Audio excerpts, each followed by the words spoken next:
Hello friends, स्वागत है आपका मेरे यूट्यूब चैनल लीगलाइजेशन सर में। सो फ्रेंड, आज के सेशन में हम बात करने वाले हैं भारत के संविधान दैट मीन कॉन्स्टिट्यूशन से रिलेटेड कुछ लैंडमार्क केसेस हैं, ठीक है, जिसको हम आज के सेशन में डिस्कस करने वाले हैं, जो रिलेटेड किससे हैं, आर्टिकल 15 और 16 से, जो काफ़ी इंपॉर्टेंट है और काफ़ी बार एग्जाम में पूछे जाते हैं। किसी केस का नाम दे दिया जाएगा और पूछा जाता है वह किस चीज़ से रिलेटेड है, ठीक है ना। तो इसी के बारे में आज के सेशन में डिस्कस करेंगे। इससे पहले हमने देखा था आर्टिकल 21 से रिलेटेड जो भी लैंडमार्क केसेस थे, और उससे पहले हमने देखा था आर्टिकल 14 से रिलेटेड जो भी इम्पोर्टेंट लैंडमार्क केसेस रहे होंगे, उनको हमने डिस्कस कर लिए हैं, ठीक है ना। अब यहाँ पे हम डिस्कस करेंगे आर्टिकल 15 और 16 से रिलेटेड जो भी इम्पोर्टेंट लैंडमार्क केसेस होंगे, उनको हम डिस्कस करेंगे, ठीक है। चलिए स्टार्ट करते हैं आज का सेशन। इस वीडियो को लाइक करें, हमारे चैनल को सब्सक्राइब कर बेल आइकन जरूर प्रेस करें हमारी न्यू वीडियो सबसे पहले देखने के लिए। तो हमारा जो पहला केस है वो कौन सा है, सुब्रमण्यम स्वामी बनाम मनमोहन, जो 2012 का केस था। ये काफ़ी इम्पोर्टेंट केस था, ठीक है ना, जिसमें यह डिसाइड किया गया था कि जो आम जनता है, ठीक है, तो वो क्या कर सकती है, पब्लिक सर्वेंट जो होते हैं, ठीक है, लोक सेवक होते हैं, यदि वो गलत काम करते हैं, कोई भ्रष्ट काम करते हैं, ठीक है, भ्रष्ट लोक सेवक हैं, घूसखोरी वगैरह जो भी जैसा है, तो उनके खिलाफ एक परिवाद दाखिल कर सकते हैं या नहीं, ठीक है। तो यहाँ पर बोला गया था इस केस में, उच्चतम न्यायालय ने दो न्यायाधीशों की न्यायपीठ द्वारा, ठीक है ना। यहाँ पर इस केस में कितने न्यायाधीश थे, दो न्यायाधीश थे। सुप्रीम कोर्ट ने जब इसमें हेल्ड किया था कि एक भ्रष्ट लोक सेवक के विरुद्ध प्राइवेट नागरिक का परिवाद दाखिल करने का अधिकार आपराधिक विधि को गतिमान करने के लिए न्यायालय तक पहुँच के अधिकार के तुल्य है, ठीक है ना। अर्थात यदि जो आम जनता है, ठीक है ना, प्राइवेट नागरिक हैं, उनका क्या है कि न्याय तक पहुंच होना एक अधिकार है, ठीक है ना, हर व्यक्ति को न्याय मिलना चाहिए। तो वही यहाँ पे बताया गया है कि कोई यदि भ्रष्ट लोक सेवक है तो उसके विरुद्ध जो प्राइवेट व्यक्ति है, ठीक है ना, प्राइवेट नागरिक आम जनता है, वो क्या कर सकती है, परिवाद दाखिल कर सकती है, ठीक है। ये बोला गया था इस केस में, जिसे अयुक्तियुक्त निबंधनों के अधीन नहीं होना चाहिए, अर्थात कोई रोक टोक नहीं होनी चाहिए। जो प्राइवेट नागरिक है कुछ, ठीक है ना, तो उसको कोई रोक टोक नहीं होनी चाहिए कि वह परिवाद दाखिल नहीं कर सकता है या फिर कोई इनडायरेक्ट तरीके से दाखिल कर सकता है, ठीक है। ये सारी चीज़ें नहीं, उसको डायरेक्ट पहुंच होनी चाहिए कहाँ तक, न्यायालय तक, कि वो परिवाद दाखिल कर सके जो भ्रष्ट लोक सेवक हैं उनके विरुद्ध। आर्टिकल 15 थोड़ा सा पढ़ लेते हैं, ठीक है ना। तो आर्टिकल 15 क्या बात करता है, धर्म, मूल वंश, जाति, लिंग या जन्म स्थान के आधार पर विभेद का प्रतिषेध, ठीक है ना। तो यहाँ पे क्या है कि राज्य जो है तो किसी भी धर्म, मूल वंश, जाति, लिंग या जन्म स्थान के आधार पर, ठीक है ना, किसी भी नागरिक के साथ भेदभाव नहीं करेगा, ठीक है ना। तो यहाँ पर ये बताया गया है, ठीक है। तो जो आर्टिकल 15(1) क्या कहता है कि राज्य किसी नागरिक के विरुद्ध केवल धर्म, मूल वंश, जाति, लिंग या जन्म स्थान के आधार पर कोई विभेद नहीं करेगा, ठीक है। और जो दूसरा क्या कहता है कि कोई नागरिक केवल धर्म, मूल वंश, जाति, लिंग, जन्म स्थान या किसी के आधार पर भी दुकानों, सार्वजनिक भोजनालयों, होटलों और सार्वजनिक मनोरंजन के स्थानों प्रवेश यहाँ पर प्रवेश करने से उनको रोका नहीं जाएगा, ठीक है ना। इसी प्रकार से ये सारी चीज़ें हैं। अब यहाँ पर बात करें जो हमारा अगला केस है, तो इन दोनों जो आर्टिकल बताएगा 15(1) और 15(2), तो इसका अपवाद है कौन सा, ये थर्ड क्लॉज और फोर्थ क्लॉज। तो थर्ड क्लॉज क्या कहता है कि इस अनुच्छेद की कोई बात राज्य के स्त्रियों और बालकों के लिए विशेष उपबंध करने से निवारित नहीं करेगी, ठीक है। तो ऊपर हमने पढ़ा था कि राज्य क्या है कि लिंग के आधार पर भेदभाव नहीं करेगी, ठीक है ना। तो यहाँ पर क्या है कि अब राज्य को एक पावर दे दी गई स्त्रियों और बालकों के लिए कोई विशेष उपबंध करने का, ठीक है। तो यहाँ पर क्या है कि जो आर्टिकल 15 का 1 और 2 है, तो वहाँ पर उसका क्या है, अपवाद है, और उसी प्रकार से यह 4 भी है, ठीक है। तो इसी के आधार पर हमारा केस है, ठीक है। तो बढ़ते हैं केस की ओर। हमारा केस कौन सा है, आर्टिकल 15 का, मद्रास राज्य बनाम चंपाकम दुरई राजन, जो 1952 का केस था, वो काफ़ी इंपॉर्टेंट केस है। और यहाँ पे क्या होता है कि जो अनुच्छेद 15(4) है, ठीक है ना, और वो क्या है कि अनुच्छेद 15(1) और अनुच्छेद 15(2) जो अभी हमने पढ़ा, तो उसका क्या है कि एक सामान्य नियमों का दूसरा अपवाद है।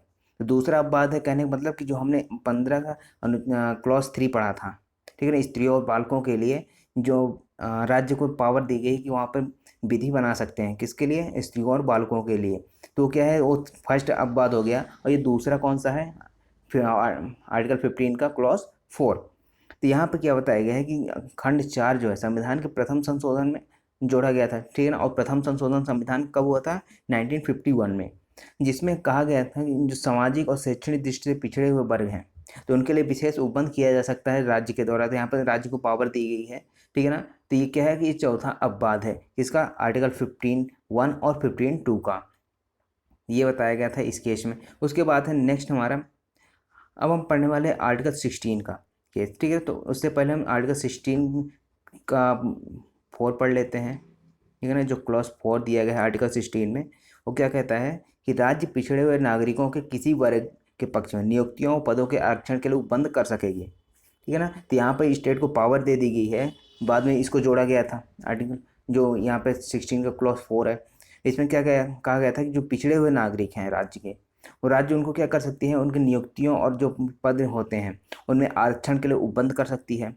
उसके बाद में जोड़ा गया था आर्टिकल 16 का क्लॉज 4A, ठीक है। तो यहाँ पे क्या है कि इसमें कहा गया था कि अनुसूचित जातियों और अनुसूचित जनजातियों के पक्ष में राज्य के अधीन सेवाओं में किसी वर्ग या वर्गों के पदों में प्रोन्नति या आरक्षण के लिए उपबंध किया जा सकता है।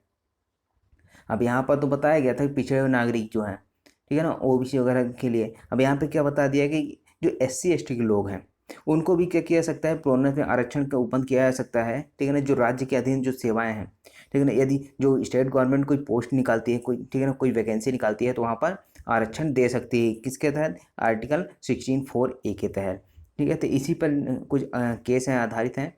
तो यहाँ पे क्या है कि नियोजन में आरक्षण का प्रावधान, नियोजन का मतलब क्या है कि जो वैकेंसी निकलती है उसमें आरक्षण का प्रावधान करना, तो आर्टिकल 16(4) के अकॉर्डिंग इसमें किया जाता है। तो यहाँ पे 3 केस कौन कौन से, जनरल मैनेजर दक्षिण रेलवे बनाम रंगाचारी जो 1962 का केस था, पंजाब राज्य बनाम हीरालाल 1970 का केस था। उसके बाद थर्ड केस ज्ञान प्रकाश बनाम KS जगन्नाथ जो 1986 का केस था।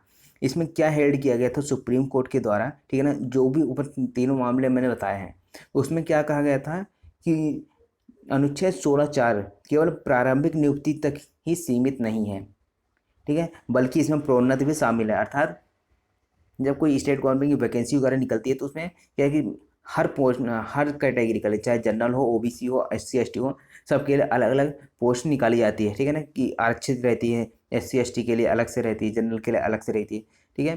तो वहाँ पे क्या है कि इनमें आरक्षण रहता है, जो SC ST के लोग हों, OBC वगैरह होंगे, ठीक है। तो वहाँ पे इसमें कहा गया था इन उपरोक्त केस में कि जो 16(4) के अंतर्गत जो नियुक्ति की जाती है, अर्थात जब आरक्षण दिया जाता है नियुक्ति में, तो नियुक्ति तक ही सीमित नहीं है, उसके अकॉर्डिंग वहाँ पर क्या किया जा सकता है, प्रोन्नति भी शामिल है।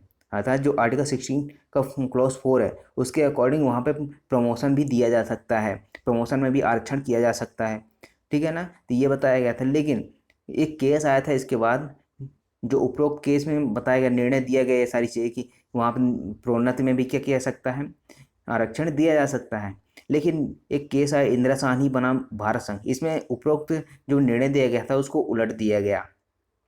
कौन सा केस था, इंदिरा साहनी बनाम भारत संघ, जो मंडल आयोग का मामला था। यहाँ पे निर्णित किया गया कि अनुच्छेद 16(4) के अधीन आरक्षण केवल प्रारंभिक नियुक्तियों के मामलों में ही किया जा सकता है, प्रोन्नति नहीं। अर्थात जो आर्टिकल 16 क्लॉज 4 है वो सिर्फ प्रारंभिक नियुक्ति जब की जाती है, वैकेंसी निकाली जाती है तो उसी टाइम पे, ठीक है, जब भर्ती की जाती है तो उस टाइम पे आरक्षण दिया जा सकता है। बट वहाँ पे एक बार वैकेंसी में अगर पोस्ट उनको मिल गई तो वहाँ पर क्या है कि प्रमोशन में आरक्षण नहीं दिया जा सकता, ठीक है। तो यहाँ पे किस केस में बताया गया, इंदिरा साहनी बनाम भारत संघ, जो काफ़ी इंपॉर्टेंट केस था।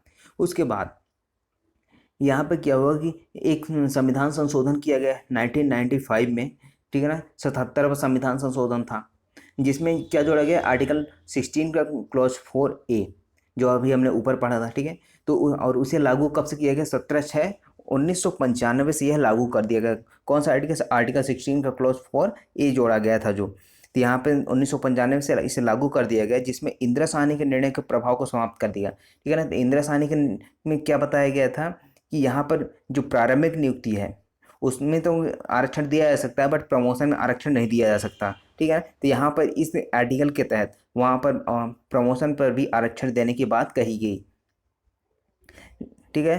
तो ये है आपका कि वहाँ जब प्रमोशन होता है उसमें भी आरक्षण दिया जा सकता है, इस केस में कहा गया था, ठीक है। इंदिरा साहनी जो कि बताया गया था प्रमोशन में आरक्षण नहीं दिया जाना, ठीक है। लेकिन यहाँ पर जो संविधान संशोधन किया गया था उसमें बताया गया कि आरक्षण दिया जा सके, किसमें, प्रमोशन में, ठीक। तो ये रहा आपका प्रमोशन से संबंधित।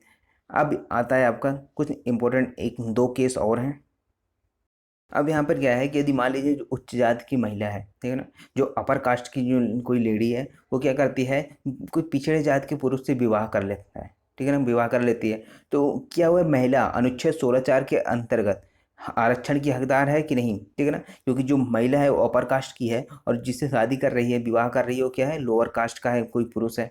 तब वहाँ पे क्या है कि जो महिला है उसको आरक्षण मिलेगा या नहीं, तो यहाँ पे बताया गया था बलसम्मा पाल बनाम कोचीन विश्वविद्यालय 1996 का केस था, जिसमें सुप्रीम कोर्ट ने अभिनिर्धारित किया था कि जो महिला को अनुच्छेद 16(4) के अंतर्गत आरक्षण का फायदा नहीं मिलेगा। क्यों? क्योंकि जो महिला है उन परिस्थितियों से होकर नहीं गुजरी है जिनसे दलित और पिछड़े वर्ग के सदस्य गुजरे हैं, ठीक है। तो यहाँ पर जो महिला है वो क्या उच्च अपर कास्ट की थी, ठीक है ना, उच्च जाति की महिला थी, और उसने ये सारी चीज़ें जो जिन परिस्थितियों से दलित हैं या फिर पिछड़े वर्ग के सदस्य हैं वो गुजरे हैं, उससे वो विवाहित महिला जो है वो नहीं गुजरी है, ठीक है ना, अर्थात वह अच्छी खासी ज़िंदगी जी रही थी, तो वहाँ पर उसको आरक्षण का फ़ायदा नहीं मिलेगा। लेकिन अब यहाँ पे क्या बात है कि दूसरा केस आता है जिसमें उच्च जाति का पुरुष है, अभी उच्च जाति की महिला थी, लेकिन अभी यहाँ क्या है, उच्च जाति का पुरुष है जिसने क्या किया है कि किसी निचली जाति की महिला से क्या किया, विवाह किया है। यहाँ पे वो तो कोई क्या हुआ, पुरुष अनुच्छेद 15(4) और 16(4) के अंदर आरक्षण का हकदार होगा कि नहीं, ठीक है ना। अब यहाँ पे पुरुष क्या है कि उच्च जाति का है और महिला कौन सी है, नीची जाति की है, नीचे जाति की है, ठीक है।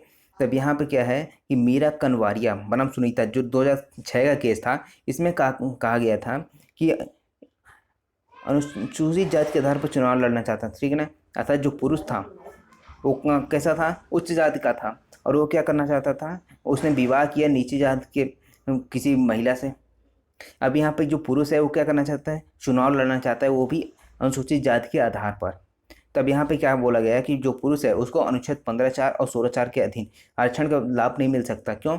क्योंकि उसने जो है वो उच्च जाति का है, लेकिन विवाह किया नीचे जाति से, उसका कोई फर्क नहीं पड़ता, तो जाति के अनुसूचित जाति के आधार पर चुनाव नहीं लड़ सकता था। इसमें कहा गया था मीरा कनवारिया बनाम सुनीता जो 2006 का केस था, ठीक है ना। आई होप आपको ये समझ में आया होगा, ठीक है।